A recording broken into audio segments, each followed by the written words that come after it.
تو میں گاڑی میں بیٹھا،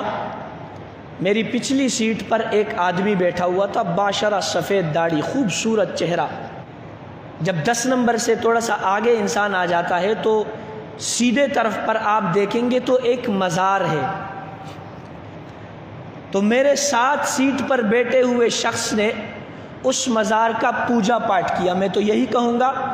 سلام کیا یوں، اور پھر جیسے ہندو کرتے ہیں اسی طرح کیا، پھر سینے پر ہاتھ رکھا، پھر اپنے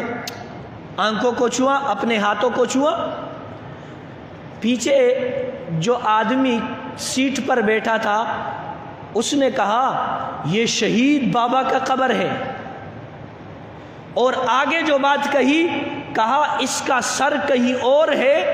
اور اس کا دڑ یہاں دفن ہے، اور پھر اگلی بات جو کی، جو ذریعہ اور سبب ہے ہمارے ایمان کے ڈگمگانے کا،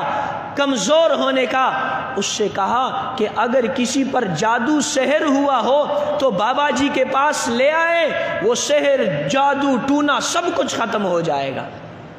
تو میں نے اس سے ازراہ تفنن یہ کہا، میں نے کہا یہ تو بڑا کمال کا کام ہے، جب یہ اتنے آسانی سے جادو ٹونا یہ سب چیزیں ہٹا سکتا ہے تو آپ لوگ جا کر ذرا دیکھ بھی لیں گے کہ بالکل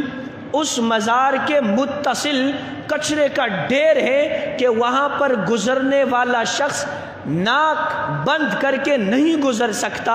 5 منٹ کے لیے وہاں ٹھہر نہیں سکتا۔ میں نے اس سے کہا کہ جب بابا جی اتنا بڑا کام کر سکتا ہے تو پھر اپنے قبر کے سامنے سے یہ کچرا کیوں نہیں ہٹوا سکتا؟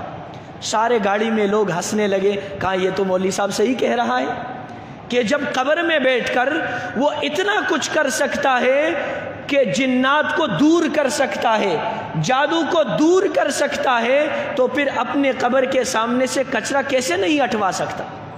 سوچنے کی بات ہے کہ نہیں؟ ایمان ڈگمگا چکا ہے، قرآن کا راستہ بھول چکے ہیں۔ وہ زمانے میں معزز تھے مسلمان ہو کر،